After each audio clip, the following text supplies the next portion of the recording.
Hello friends, ओम श्री गणेशाय नमः। जय माता दी। आप सभी का स्वागत है आपके अपने यूट्यूब चैनल पर।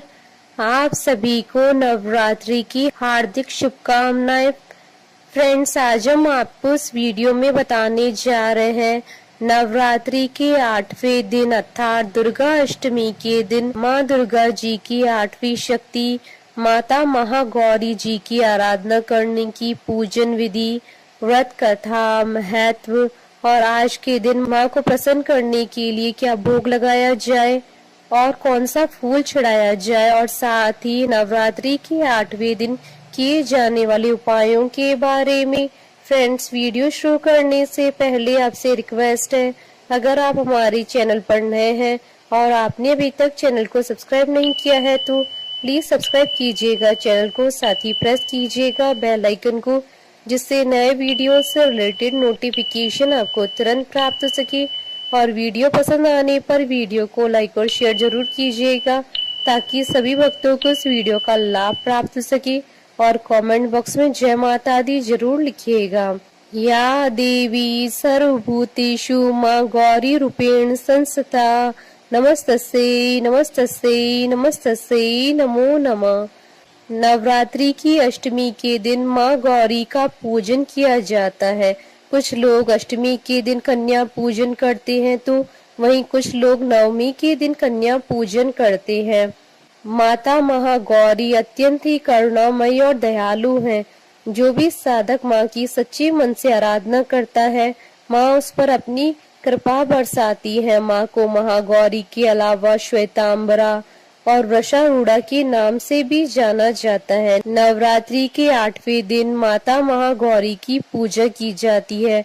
माँ गौरी के नाम से ही विदित होता है कि इनका रंग गौर वर्ण का है। देवी माँ गौरी को शंख, चक्र और कंद के फूल की उपमा दी गई है। अष्टवर्षा भवेद गौरी यानी इनकी आयु 8 साल की मानी गई है। माँ के वस्त्र और सभी आभूषण श्वेत रंग के, इसलिए माता महागौरी का एक नाम श्वेतांबरा भी है। माँ सिंह के साथ बैल की भी सवारी करती हैं, इसलिए इन्हें वृषारूढ़ा कहकर संबोधित किया जाता है।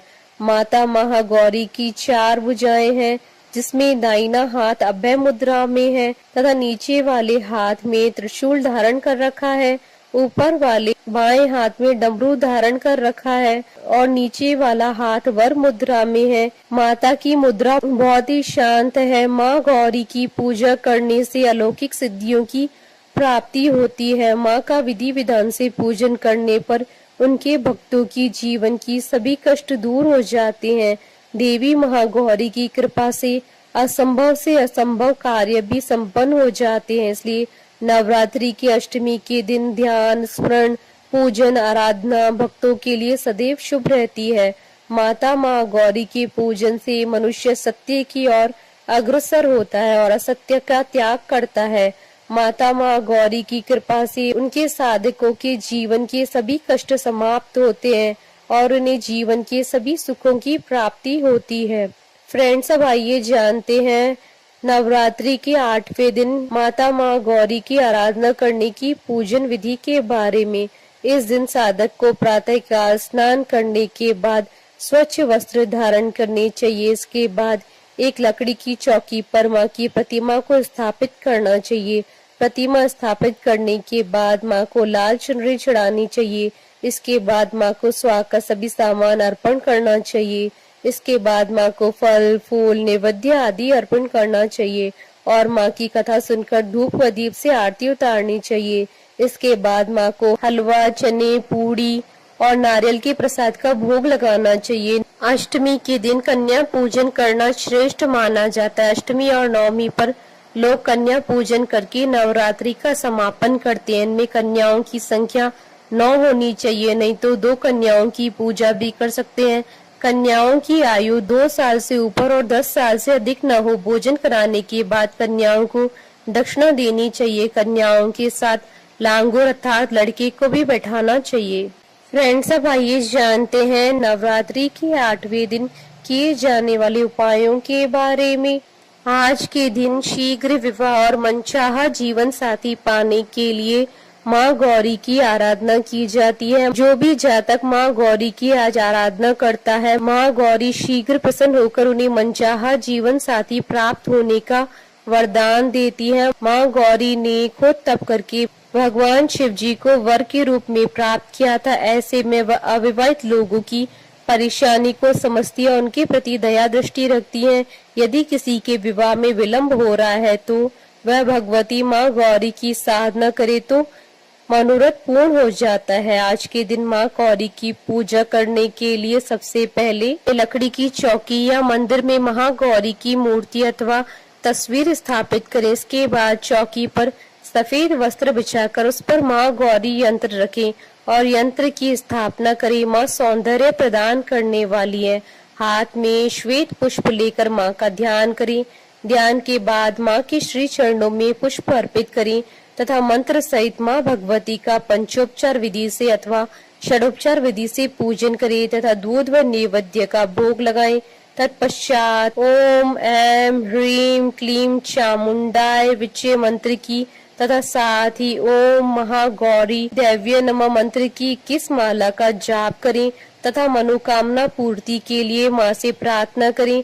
अंत में माँ की आरती करें और कीर्तन करें। आज के दिन माँ गौरी की पूजा के दौरान भक्तों को गुलाबी रंग के वस्त्र पहनने चाहिए। गुलाबी रंग प्रेम का प्रतीक होता है, इसलिए नवरात्रि की अष्टमी को गुलाबी रंग पहनना शुभ माना जाता है। देवी भागवत पुराण के अनुसार नवरात्रि की अष्टमी तिथि को माँ को नारियल का भोग लगाने की परंपरा है। भोग लगाने के बाद नारियल को या तो ब्राह्मण को दे दे, अन्यथा प्रसाद के रूप में वितरण कर दे। जो भी भक्त आज के दिन कन्या पूजन करते हैं, माता की उन पर विशेष कृपा बरसती है। फ्रेंड्स, अब आइए प्रारंभ करें माता महागौरी की उत्पत्ति की कथा।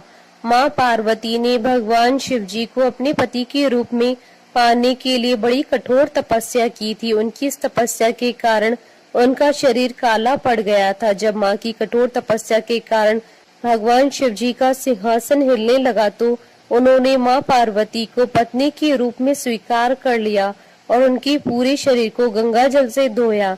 गंगा जल से माँ पार्वती के शरीर को धोने के बाद उनका शरीर कांतिवान और गोरा हो गया। तब से ही माँ का नाम गौरी पड़ गया। माँ का यह रूप अत्यंत ही करुणामयी, स्नेहमयी, शांत और मृदुल है। माँ के इस रूप का ऋषि गणों ने इस प्रकार वर्णन किया है। सर्व मंगल मांगल्ये शिवे सर्वार्थ साधिके शरण्ये त्र्यंबके गौरी नारायणी नमोस्तुते। माता महागौरी को लेकर एक और कथा शास्त्रों में दी गई है, जिसके अनुसार एक जंगल में एक शेर काफी समय से भूखा था। वह भोजन की तलाश करता हुआ माता महागौरी के पास पहुंच गया, जहां वह तपस्या कर रही थी।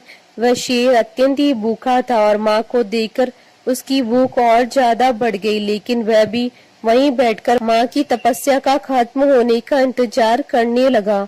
जब माँ ने तपस्या के बाद अपनी आंखें खोली तो उन्होंने देखा कि उनके सामने एक सिंह अत्यंत ही दयनीय स्थिति में पड़ा है। उस शेर को देखकर माँ को उस पर दया आ गई और माँ ने उसे अपनी सवारी के रूप में स्वीकार किया। क्योंकि माँ के साथ साथ उस सिंह ने भी तपस्या की थी, इसलिए माता महागौरी के वाहन के रूप में बैल के साथ साथ सिंह को भी गिना जाता है। बोलिए माता महागौरी जी की जय। जयकारा माँ माई दास सच्चे दरबार की जय। हमारे साथ इस वीडियो में अंत तक बने रहने के लिए आपका धन्यवाद। ओम श्री गणेशाय नमः। जय माता दी।